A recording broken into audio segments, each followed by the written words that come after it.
ভাই কেন শহীদ হলো, কেন শহীদ হয়ে যাচ্ছে?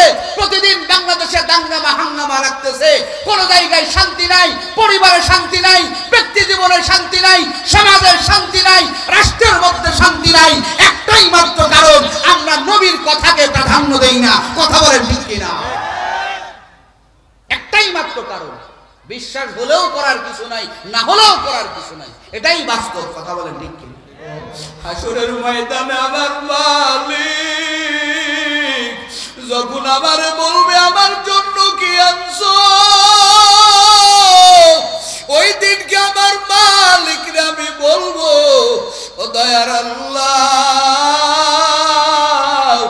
আমার ঠোঁটটা আপনি রিসার্চ করে দেখেন, এই ঠোঁট দিয়া আপনার হাবিবের মহরত নবুয়তের উপর একটা চুম্বন করেছি।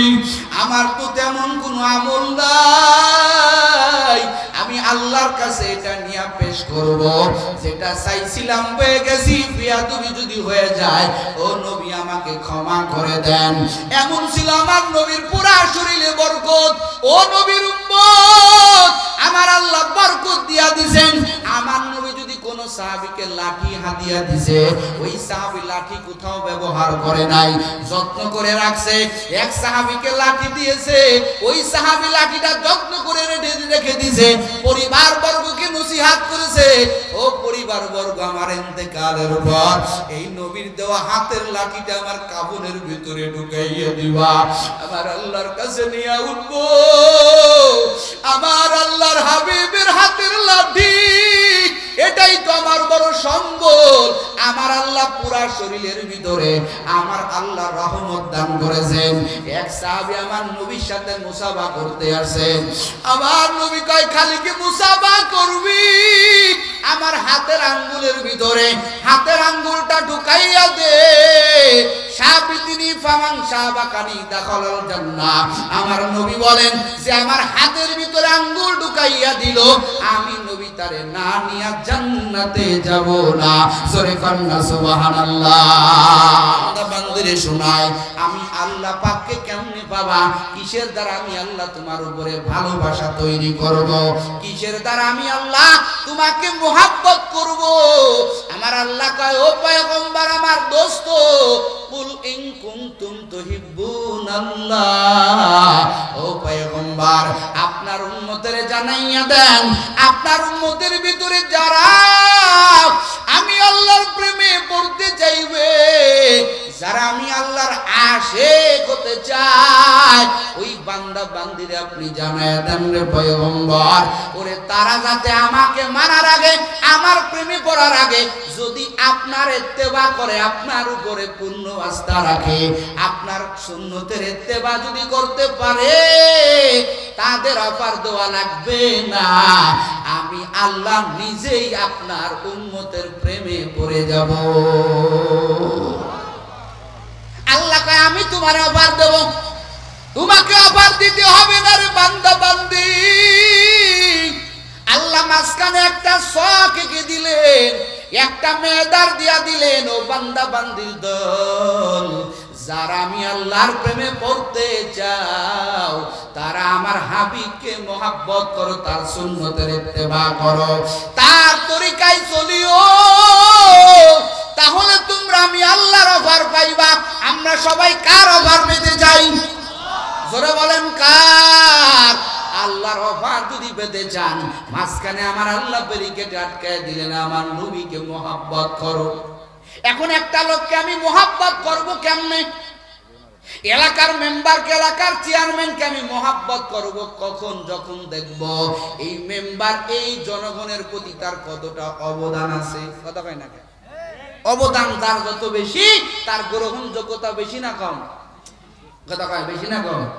যার গ্রহণযোগ্যতা যত বেশি, এলাকার ভিতরে যার প্রচুর শ্রম, প্রচুর মেহনত, যাকে সবাই মোহাব্বত করবে, যাকে সবাই ভালোবাসবে, এই বান্দা দাঁড়ায় গেলে ভোট চাওয়া লাগে না, এমনি জনগণ তাকে মনের থেকেই ভোট দেয় না।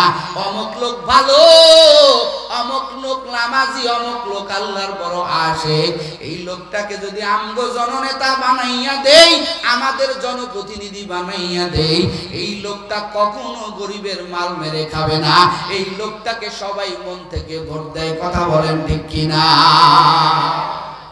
দিলের ভোট তো আসল ভোট। টাকা দিয়া ভোট কিনে ওই চেয়ারম্যান মেম্বার হয়ে লাভ আছে? কথা কানাকা লাভ আছে? এখন কথা হলো, আমি যাকে মহব্বত করব তার অবদান কেমন?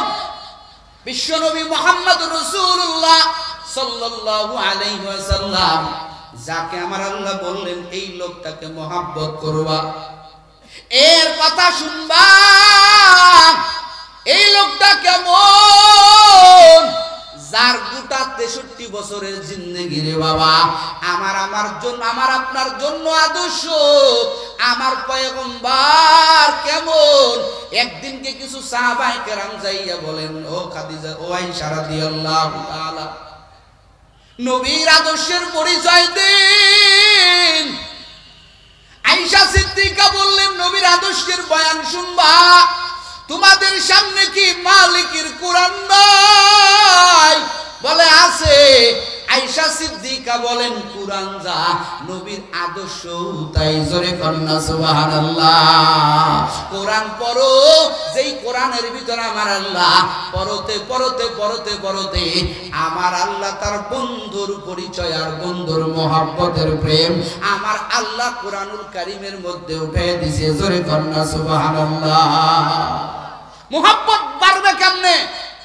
আজকে আমার যুব জেনারেশনের মোবাইল সম্পর্কে জ্ঞান আছে, প্রেম করার টেকনিক জানা আছে, কেমনে একটা মেয়েকে পটানো যাবে এ টেকনিক জানা আছে, কেমনে আরেকজনের জমি অন্যায়ভাবে আত্মসাৎ করা যাবে এ টেকনিক জানা আছে, কেমনে একজনের মাল অন্যায়ভাবে চুরি করা যাবে এ টেকনিক জানা আছে, কেমনে বাবার পকেট থেকে টাকা চুরি করা যাবে এ টেকনিক জানা আছে, কেমনে মায়ের চোখ ফাঁকি দিয়া রাতের অন্ধকারে বান্ধবীর সাথে দেখা করতে যাবে এ টেকনিক জানা আছে। মাগার নবীর মহব্বত, নবীর আদর্শ, নবীর জীবনী আমার যুব জেনারেশনে জানা নাই। চিল্লায় বলেন ঠিক কিনা?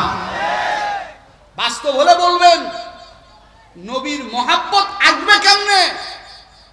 নবী যে আমাদের প্রতি কি রেখে গেলেন, কি অবদান তার, এটাই তো আমরা বুঝি না। কথা বলেন ঠিক কিনা? 63 বছর নবী শুধু উম্মতের ফিকির, শুধু উম্মতের ফিকির।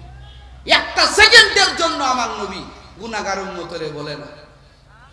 ভাইয়ের আমার, 3টা জায়গার কথা বলে আজকের বয়ান আমি শেষ করব।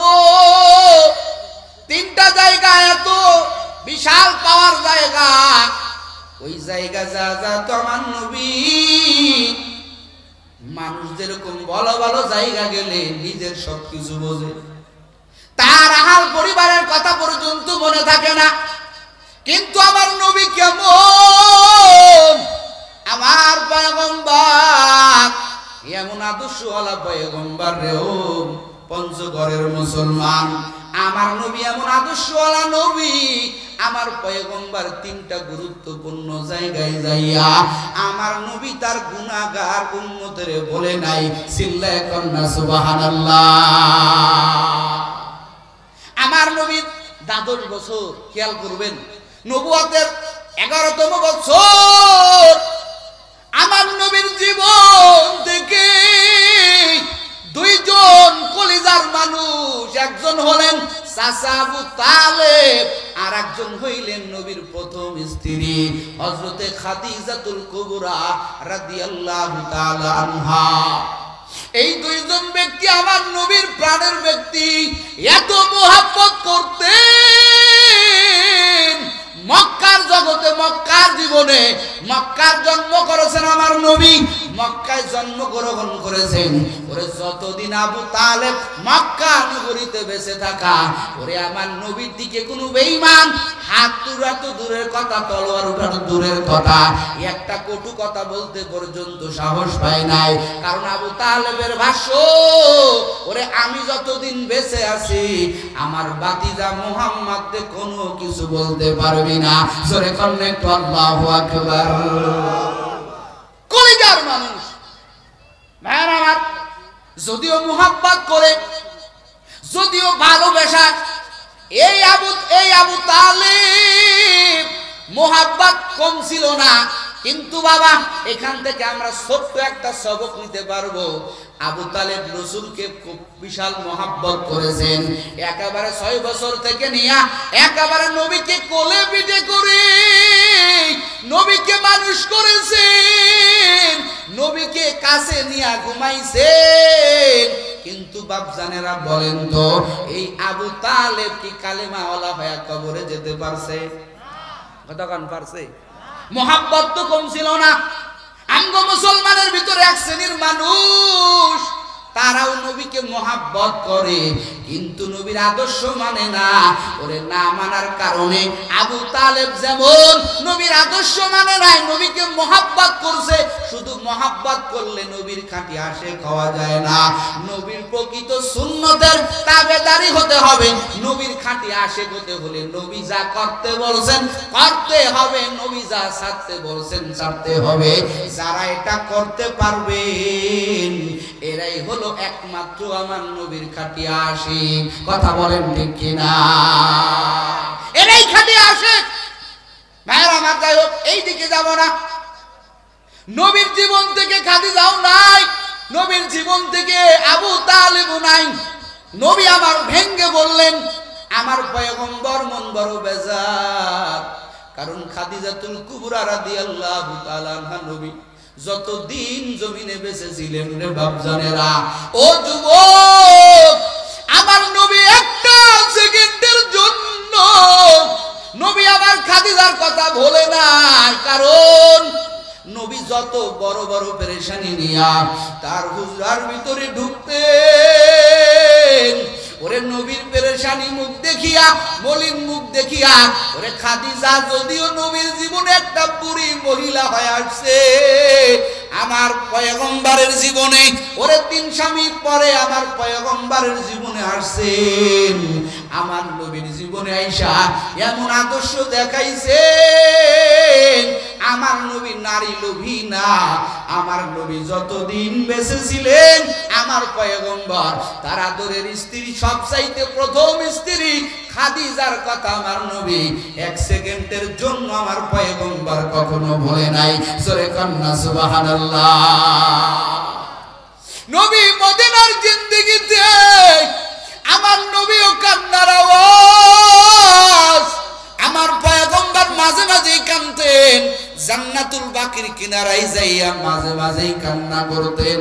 এই বাপজানের আমার এই ব্যক্তি আমার নবীর জীবন থেকে হারায় গেল। খুব মনোযোগ সহকারে কথাগুলো নেবেন। আমার নবীর মেন বাজার, আমার আল্লাহ কয়, দোস্ত, আমি আপনাকে মন বাজার দেখলে আমি আল্লাহর কাছে ভালো লাগে না। আমাদের যেমন মনে ভালো না লাগলেই আমরা বিভিন্ন জায়গায় সফরে যাই। কথা কয় না কে? ও পঞ্চগড়ের মুসলমান, আমার নবী যেই সফর করেছেন, পৃথিবীর কিয়ামত পর্যন্ত এই সফর পৃথিবীতে আর কোন দ্বিতীয় এক অন্য কোন ব্যক্তি আমার নবী যেই সফর করেছেন, এই সফর কিয়ামত পর্যন্ত আর কেউ করতে পারবে না। নবী দেখুন ছোট, আমেনা কান্না করতেন যে আমার শিশু মোহাম্মদ বাবা থাকলে কত জায়গা বেড়াইতে নিয়ে যাইতো, আমার স্বামী যদি থাকতো আমার সন্তানের জন্য বাজার থেকে কত খেলনা কিনে আনতো। কিন্তু আমার নবী তো বড় এতিম, আমার নবীর বাবা নাই, আমার নবী বড় এতিম। আমার পয়গম্বর এতিম হওয়ার পরেও আমার আল্লাহ কয়, আমেনা তুই ধৈর্য ধর। ওরে দুনিয়ার শিশুরা কি খেলা করে, ওরে বাজার থেকে সামান্য গাড়ি মারি নিয়ে আইসা খেলনা কিনে দেয়। আর আমার মুহাম্মদ, আমার পয়গম্বর, আমার দোস্ত, আমার হাবিব, আমি আসমানের চাঁদটা আমার দোস্তের খেলনা বানাইয়া দিব। জোরে কোন সুবহানাল্লাহ। ওরে বাবা থাকলে কোথায় ঘুরাইতে নিয়ে যাইতো, হয়তো সিরিয়ায় ঘুরাইতে নিয়ে যাইতো, হয়তো মদিনায় ঘুরাইতে নিয়ে যাইতো। আমার আল্লাহ কয়, আমার হাবিব, আমি আল্লাহ এমন সফর দান করব আমার হাবিব দুনিয়ার সফর হবে না, আমার হাবিবকে আমি আল্লাহ দুনিয়ার ওই বাইতুল্লাহ থেকে বাইতুল মাকদিস থেকে আমি আল্লাহ প্রথম আসমান, দ্বিতীয় আসমান, তৃতীয় আসমান, চতুর্থ আসমান, পঞ্চম আসমান, ষষ্ঠ আসমান, সপ্তম আসমান, সমস্ত আসমানের দূরত্ব 500 বছরের রাস্তা, কিন্তু আমি আল্লাহ কুদরতে এত ছোট করে দেব একটা রাতের ভিতরেই আমার হাবিবকে আমি আল্লাহ 7 আসমানের সমস্ত পয়গম্বরদের আর আমি আল্লাহ আমার কাছে নিয়ে আইসা, কেমন কাছে, ফাকানা কাবা কাউসাইন আও আদনা, আল্লাহ তাআলা বলেন ওরে এত কাছে আমি আমার দোস্তকে এনেছি, বলে 2 ধনুকের মাথা যত কাছাকাছি আমার আল্লাহকে আমার হাবিবকে আমি সব কিছু দেখাইয়া জান্নাত জাহান্নাম দেখাইয়া আমার হাবিবকে আমি আল্লাহর কুদরতি কোলে নিয়ে আসছি। জোরে কন্যা সুবহানাল্লাহ। এই সফরের পৃথিবীতে আর কেউ পাবে? কথা কন্যা পাবে? এই সফর আর কেউ পাবে না। সফরটা বড় দামি সফর। আমগো চেয়ারম্যান, আমগো মেম্বার, আমগো এমপিরা যার যার কথা কি আগে কয়, হুজুর ও বাদশা নামদার যদি আজকে সরকার প্রধান ডাকে তাহলে আমার এলাকার কথা আগে বলবো, আমার ব্যক্তিগতর কথা আগে বলবো, আমার গাড়ি আর একটু ভালো হোক, আমার বাড়ি আর একটু ভালো হোক। কয়জন নিজের জনগণ নিয়ে ভাবে রে বাবা। আমার নবী যখন আমার আল্লাহর কাছে গেলেন, আমার আল্লাহ ডাক দিয়া কয় রে পয়গম্বর, আমি আল্লাহ আপনাকে সশরীরে ওই জমিন থেকে আমি আল্লাহ আসমানে আপনাকে নিয়ে আসলাম। ও পয়গম্বর বলেন আজকে আমি হলাম মেজবান, আপনি হলেন মেহমান। ওরে মেহমান হইয়া মেজবানের জন্য কি আনছেন? আপনার জন্য আমি আল্লাহ অধীর অপেক্ষায় আছি। বলেন একটু আল্লাহু আকবার। আমার আল্লাহ কয় হাবিব আপনার জন্য আমি অপেক্ষায় আছি। ও পয়গম্বর আমার জন্য আপনি কি আনছেন বলেন? আমার নবী বলেন আল্লাহ যেটা আপনার কাছেও নাই, কথাটা বড় প্রেমের। ও আল্লাহ যেটা আপনার কাছেও নাই, যেটার আপনি মুখাপেক্ষী না, আমি নবী আমার জন্য কিছুই রাখলাম না। আমার পয়গম্বর বলেন আত্তাহিয়াতু লিল্লাহ। জোরে বলেন আল্লাহু আকবার। আমার নবী কয় রে ও আমার মালিক, আপনি খালিক হইয়া মাখলুকের কাছে চাইছেন, আমি তো আপনার খালে, আমি তো আপনার মাখলুক। ওরে আপনি খালিক হইয়া আমার কাছে চাইছেন, জান জান আমার কাছে কিছুই রাখবো না রে আল্লাহ। আমার পয়গম্বর কয় ও আমার আল্লাহ আমি আপনি আমাকে জিহ্বা দান করেছেন, আমার জিহ্বা দান করেছেন আপনি। ও আল্লাহ আমার গোটা অঙ্গ প্রত্যঙ্গ আপনি দান করেছেন। ও আল্লাহ আমার সমস্ত জিহ্বা দিয়া আমি যত কথা বলবো সমস্ত কথা আমি একমাত্র আপনার জন্য বলবো। সূরা কান্না সুবহানাল্লাহ। দুনিয়াতে একটা মানুষ, খুব খেয়াল করবেন, দুনিয়াতে একটা মানুষ 3টা জিনিসের জোরে চলে। জোরে কোন কয়টা? মানুষের কামাইয়ের 3টা রাস্তা খোলা। 1 নম্বর, খুব খেয়াল করবেন, এই 3টা জিনিস ছাড়া মানুষ কামাই করতে পারে না। 3টা জিনিসের মাধ্যমে মানুষ কামাই করে, যার যারটা আলাদা। আমার আল্লাহ জিহ্বা দান করেছেন, জিহ্বা দিয়ে আমরা কি বলি? কথা হয় না, কি বলি? কথা বলি। এই যে ঘন্টার পর ঘন্টা কথা আমাদের সাপ্লাই হইতেছে রে বাবা। ডায়েরি নিয়ে বসি নাই এখানে, যা জবানে আসতেছে যেখানে আসতেছে আপনাদের সামনে পেশ করতেছি। এটা আমার মালিকের দেওয়া কুদরতি জ্ঞান। ও যুবক, কত মাইক পর্যন্ত নষ্ট হয়ে যায়, গরম হয়ে যায়। ও যুবক, মাথা ব্যথা করে, কান ব্যথা করে, চোখ ব্যথা করে, কিন্তু যেই জিহ্বা নাড়াইয়া নাড়াইয়া ওরে গায়কেরা গানের মাধ্যমে জীবিকা নির্বাহ করতেছে, ওরে নায়কেরা বিভিন্ন কলা কৌশল দেখাইয়া জীবিকা নির্বাহ করতেছে, টিচার তার জবানের ভাষা দিয়া জীবিকা নির্বাহ করতেছে, বক্তা তার কথা দিয়া মানুষদেরকে বয়ান শুনাইয়া জীবিকা নির্বাহ করতেছে। এরে যুবক, এত সুন্দর অঙ্গ আমার আল্লাহ দান করেছেন, ওরে শরীরের অন্যান্য অঙ্গ গরম হয়, ব্যথা করে, কিন্তু ও পঞ্চগড়ের মুসলমান জবাব দেন, যেই জিহ্বা নাড়াইয়া নাড়াইয়া আমরা এত কথা বলি, এই জিহ্বা কোনোদিন গরম হয় না, ব্যথা হয় না। কথা কোন ঠিক কিনা? কাদের কুদরত দারি বারু কামাল আনতা রব্বি আনতা হাসবি যুল জালাল, তুহি কাদের জলিলুল্লাহ জাহাদার, बहरहाल तू ही मेरा निगाहदार, या इलाही मुझसे मुझको दूर कर, ताकि देखो मुझ में तुझको एक नजर। सब कुदरतेर मालिक के আমার পয়গম্বর কইর মালিক, এই জিহ্বা নারাইয়া নারাইয়া দুনিয়াতে যত কথা বলবো কার জন্য? জোরে কোন, জোরে কোন। আপনার জন্য বলবো।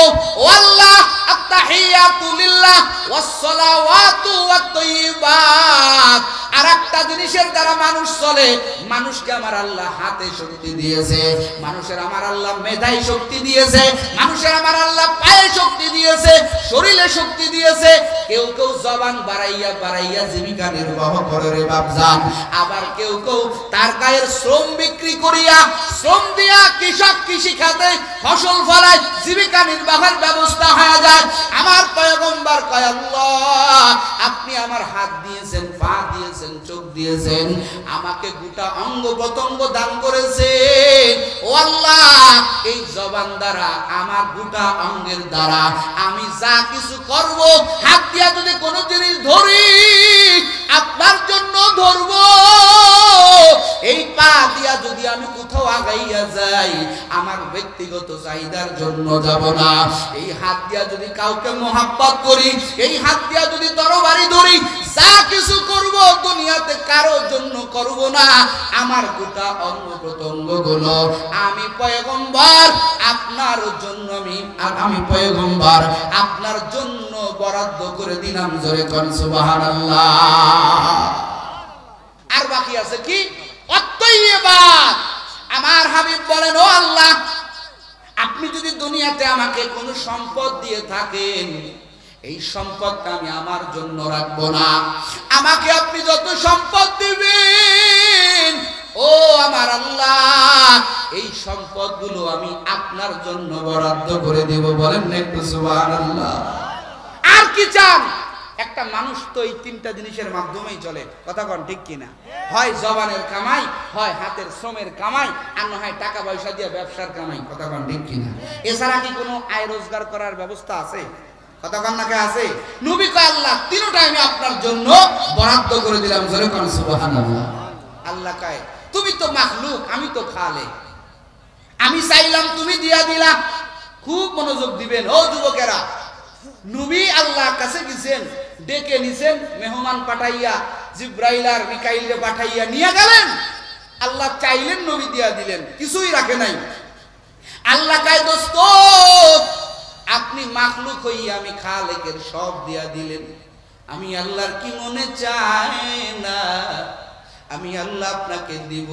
ও পয়গম্বর, আমি চাইলাম আপনার সবকিছু আমার জন্য বরাদ্দ করে দিলেন, এখন আমি আপনাকে দিব, আপনি নিবেন। আমার আল্লাহ কয়, আসসালামু আলাইকা আইয়ুহান নবিয়্যু। আমার আল্লাহ কয়, দোস্ত যেই জিহ্বাটা আপনি আমার জন্য বরাদ্দ করলেন, আমি আল্লাহ আপনার ওই জিহ্বা নাড়াইয়া কথার ভিতরে আমি আল্লাহ এমন শান্তি দান করলাম, যারা আপনার জবানের কথা মানবে, ওরে কোনো ব্যক্তি যদি তার ব্যক্তিগত জীবনের ভিতরে আপনার দ্বারা কথা, আপনার জবানের কথাটা ফিট করে দেয়, আমি আল্লাহ ওই ব্যক্তির জীবনে আমি আল্লাহ শান্তি দান করব। আবার আপনার জবানের কথা যদি কোনো পরিবার মেনে নেয়, ওই পরিবারের ভিতরে আমি আল্লাহ শান্তি দান করব। আপনার জবানের কথা যদি কোনো সমাজ মেনে নেয়, ওই সমাজের ভিতরে আমি আল্লাহ শান্তি দান করব। আপনার কথা যদি কোনো আল্লাহর বান্দা, কোন রাষ্ট্র যদি আপনার জবানের কথা মেনে নেয়, আমি আল্লাহ ওই রাষ্ট্রের মধ্যে শান্তি দান করব। জোরে বলেন আল্লাহু আকবার। ইতিহাস তালাশ করে দেখেন, আজকে মুসলমানের ভিতরে অশান্তির বেড়াজাল কেন তৈরি হচ্ছে? আজকে পুরা পৃথিবীর ভিতরে কোথাও শান্তি নাই। আজকে মুসলমান লাঞ্ছিত। আজকে আমার ওই চট্টগ্রামে আমার সাইফুল ভাই কেন শহীদ হলো, কেন শহীদ হয়ে যাচ্ছে? প্রতিদিন বাংলাদেশে দাঙ্গামা হাঙ্গামা লাগতেছে, কোন জায়গায় শান্তি নাই, পরিবারে শান্তি নাই, ব্যক্তি জীবনে শান্তি নাই, সমাজের শান্তি নাই, রাষ্ট্রের মধ্যে শান্তি নাই। একটাই মাত্র কারণ, আমরা নবীর কথাকে প্রাধান্য দেই না। কথা বলেন ঠিক কিনা? একটাই মাত্র কারণ, বিশ্বাস হলেও করার কিছু নাই, না হলেও করার কিছু নাই। এটাই বাস্তব। কথা বলেন ঠিক কিনা? আমার আল্লাহ বলেন, ও জমিনের মানুষ, উত্তম আদর্শ যদি কারো মধ্যে বেঁধে যাও, আমি আল্লাহ সার্টিফিকেট দিয়ে দিলাম, ওয়া ইন্নাকা লাআলা খুলুকিন আযীম।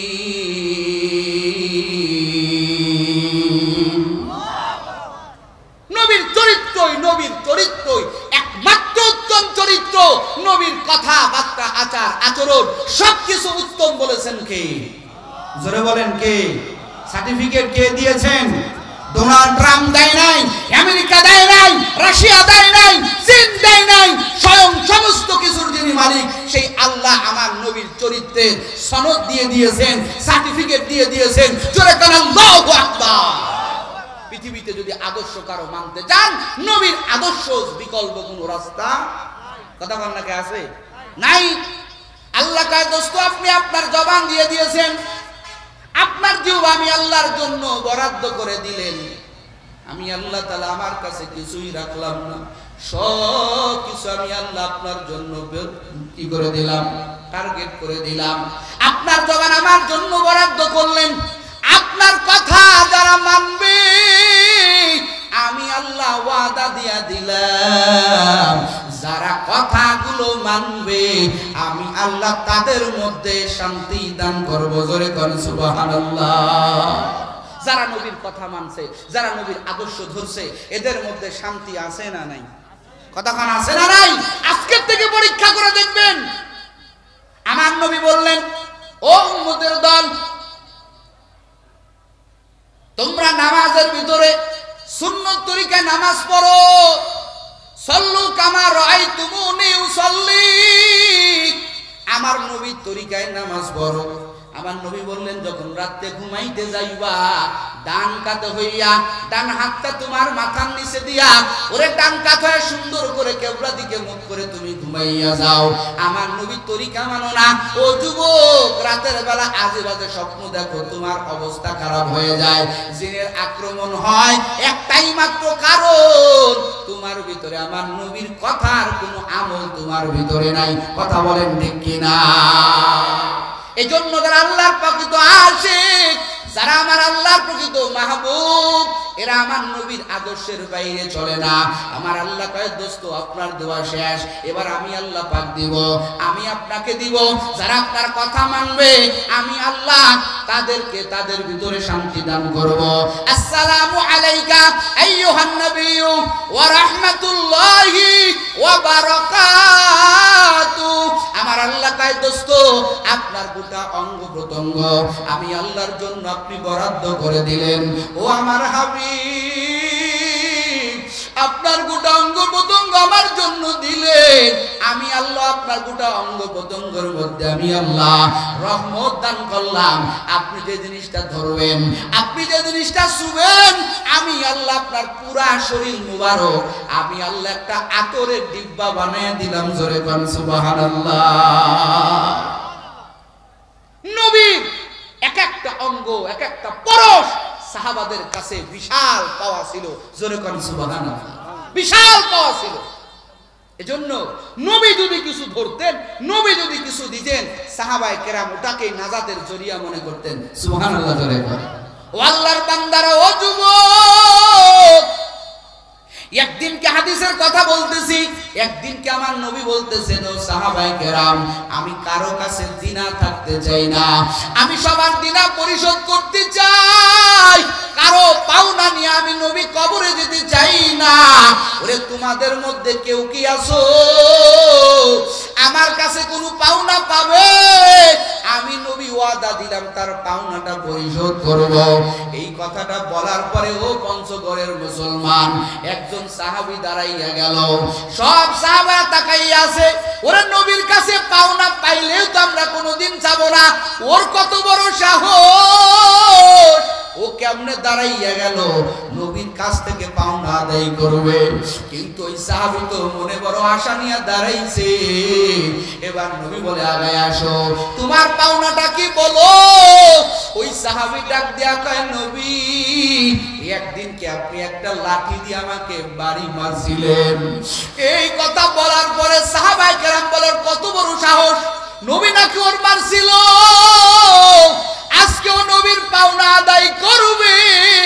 নবী বলে, সাহাবায়ে কেরাম খবরদার খবরদার, তোমরা রাগ হবে না, ওরে রাস্তা করে দাও, ওরে আমার কাছে আসতে দাও। ওই সাহাবী নবীর কাছে আগায় আসলেন। ওমর তরবারি বার করবে করবে ভাব, নবী ইশারা দিলেই গর্দান দ্বিখণ্ডিত করবে। নবী বলে, তোরা রাগ হবি না, আমি নবী কারো পাওনা নিয়ে কবরে যেতে চাই না। এবার ওই সাহাবী ডাক দিয়া কয়, নবী আপনি যখন আমাকে মারছিলেন আমার গায়ে কোনো কাপড় ছিল না। আমার নবী বলেন, ঠিক আছে, আমিও তোমাকে খালি শরীর বানায় দিতেছি, এই যে লাঠিটা তুমি নাও, আমার গায়ে একটা বাড়ি মারো।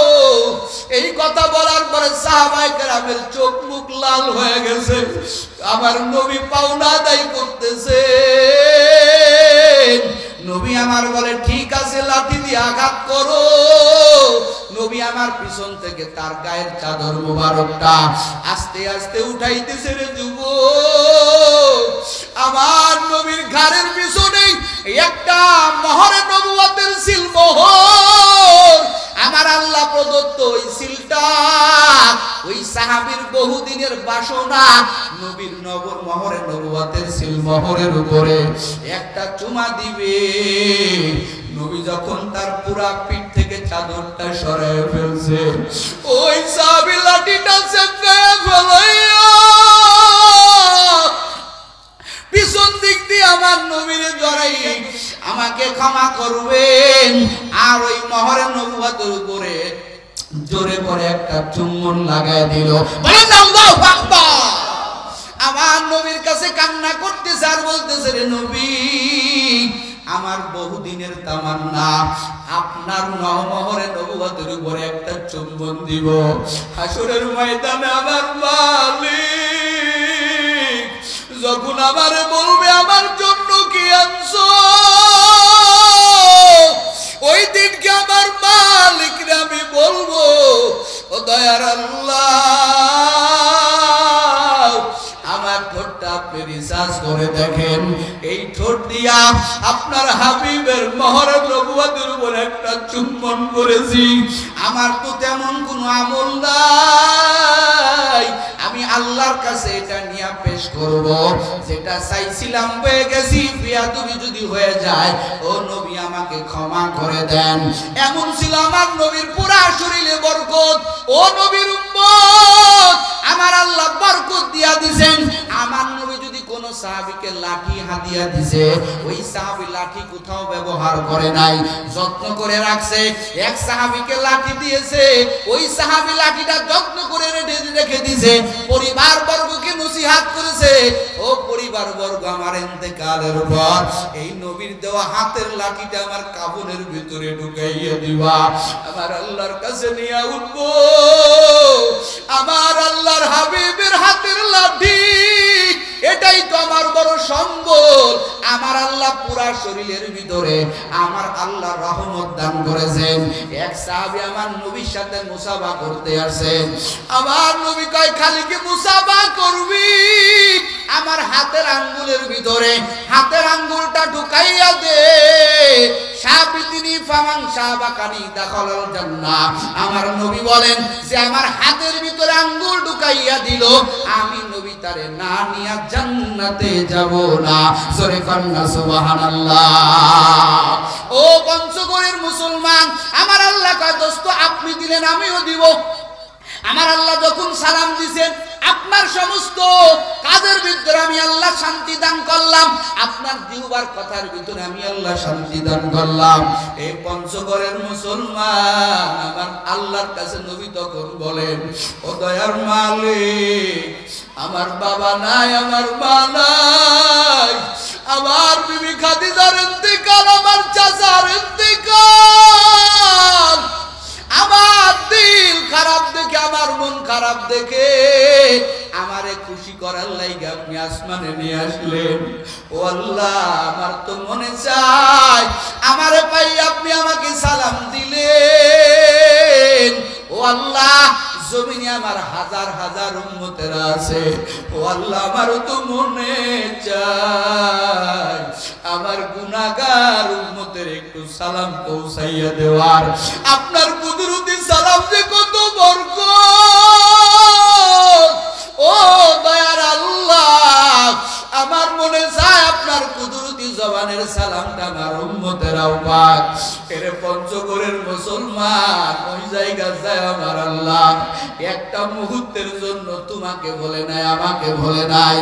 আমার আল্লাহ কয় হাবিব, আপনাকে কেন সালাম দিব, আপনার উম্মতের জানাইয়া দিবে। আপনার উম্মত যখন নামাজে দাঁড়াইয়া, আপনার উম্মতেরা নামাজ পড়ে যখন তাশাহুদের মুসল্লায় বসে যাবে, ওরে যখন পড়বে আত্তাহিয়াতু লিল্লাহি ওয়াস সালাওয়াতু ওয়াত তাইয়্যিবাত, আসসালামু আলাইকা যখন বলবে, ও আমার হাবিব আপনার উম্মতের জানাইয়া দিবেন, আপনার উম্মতেরা যতবার তাশাহুদ পড়বে আমি আল্লাহর পক্ষ থেকে আপনার উম্মতদের প্রতি আমি আল্লাহর কুদরতি সালাম পৌঁছে যাবে। জোরে কন্না সুবহানাল্লাহ। কেমন বরকত রে যুবক, ওইখানে গিয়ে আমার আল্লাহ বলে নাই, সংক্ষেপে আগায় যাই, আমার নবীর আর একটা সময় বিশাল অফার, বিশাল অফার। আমার নবীর বয়স 63 শেষ হয়ে গেল। আল্লাহ কয় দোস্ত আপনার জিম্মাদারি শেষ, এবার আপনার বিদায় নেওয়ার পালা। নবী আমার তার হুজরার ভিতরে অসুস্থ, আয়েশার কান্দে মাথা লাগাইয়া আমার নবী বসে আছেন যে বাপজানেরা। জিবরাইল আলাইহিস সালাম সালাম দিয়া কয় ইয়া হাবিবাল্লাহ, ভিতরে কি ঢুকতে পারি? আমার নবী অনুমতি দেয়। আমার পয়গম্বরের অনুমতি পাইয়া জিবরাইল ভিতরে ঢুকলেন। ও পঞ্চগড়ের মুসলমান, জিবরাইল ডাইকা বলে, ও পয়গম্বর, আজকে আপনার ঘরের দরজায় একজন মেহমান আসছেন। নবী আমার বলে, কে সেই মেহমান? জিবরাইল ডাক দেয়া কয়, নবী আপনার ঘরের মেহমান আজকে হলো হযরতে মালাকুল মউত আজরাইল আলাইহিস সালাম আপনার ঘরে উপস্থিত হয়ে গেছে। যদি অনুমতি দেন না নবী, আজরাইল ঢুকবে, আর যদি অনুমতি না দেন আজরাইলের ঢুকার পারমিশন আমার আল্লাহ দেয় নাই। আবার নবী ডাক দিয়া কয়, জিবরাইল আজরাইলের ভিতরে আসতে বলো। আজরাইল নবীর হুজরার ভিতরে ঢুকতেছে আর বলতেছে, আসসালামু আলাইকা ইয়া রাসূলুল্লাহ, আসসালামু আলাইকা ইয়া হাবিবাল্লাহ। ও পয়গম্বর, জীবনের প্রথম কারো হুজরার ভিতরে ঢোকার আগে আমি আজরাইলের অনুমতি হলো, কারণ আমার মালিক আমাকে আজকে বলছে, এরে আজরাইল আজকে তুই কোথায় যাও? আমার দোস্ত খবরদার, খবরদার, কোনো কাজে বেয়াদবি করা যাবে না।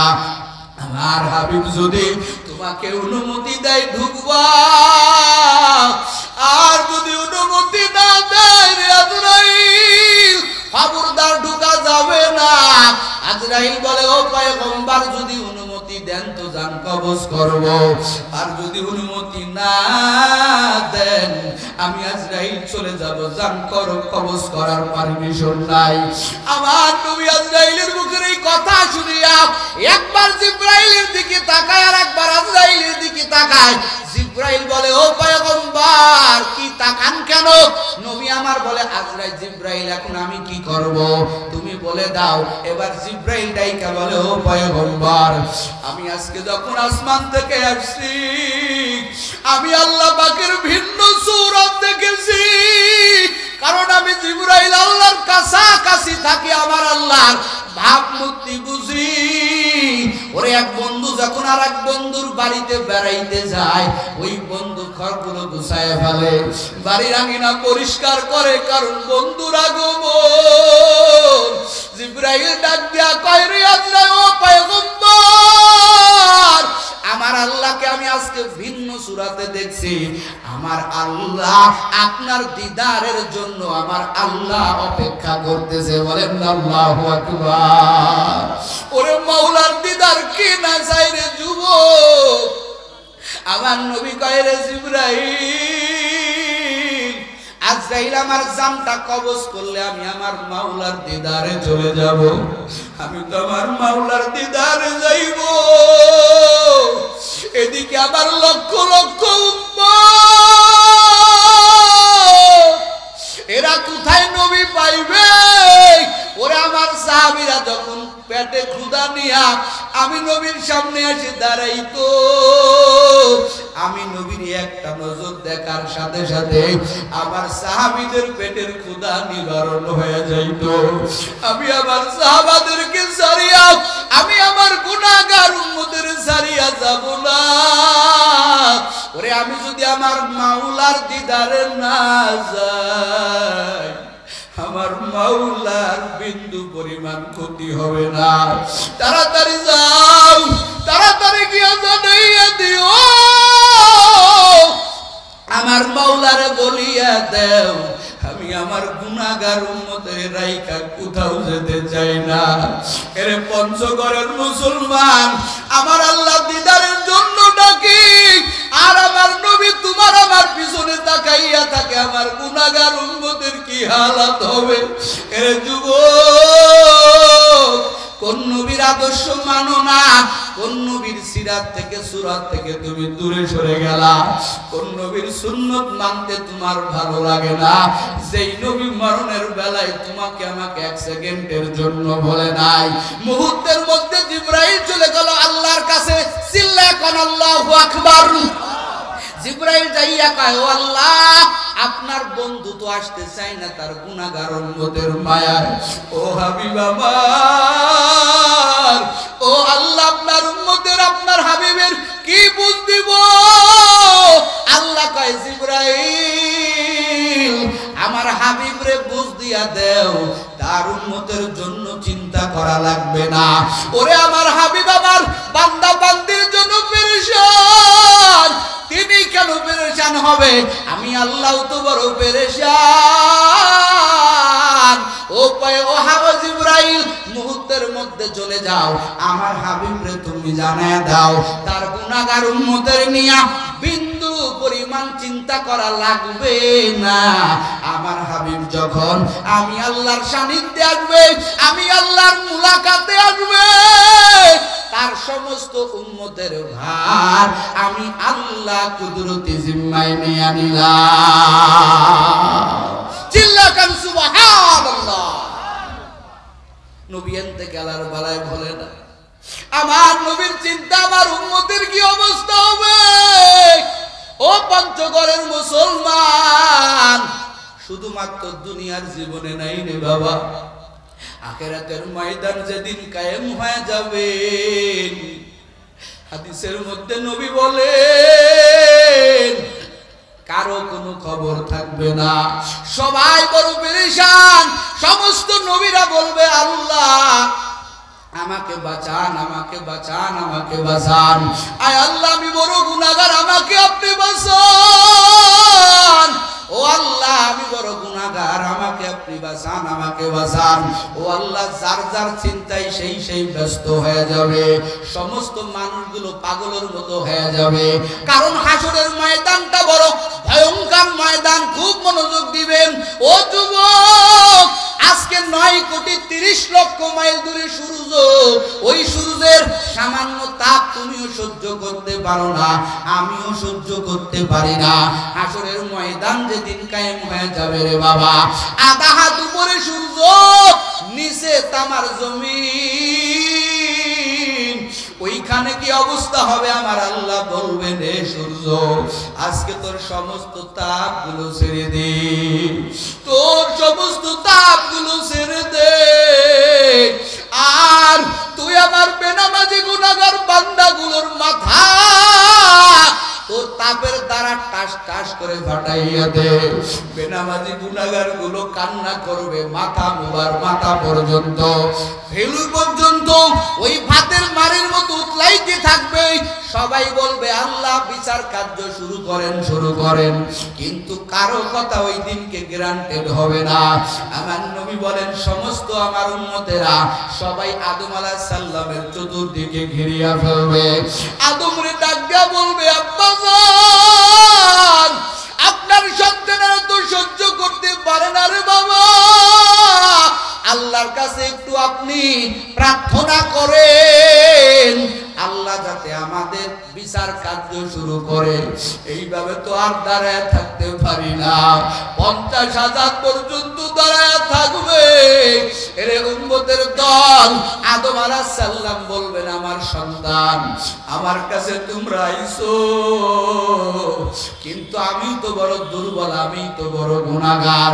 ওরে তোমাদের কি জানা নাই আমার আল্লাহ আমাকে জান্নাতে বসবাস করতে দিয়েছিল, ওইখানে আমার আল্লাহ বলেছিল রে আদম জান্নাতে বসবাস করো, তবে সাবধান মনে যা চাই খাও, ওই নিষিদ্ধ গাছের কিনারায় যাও না।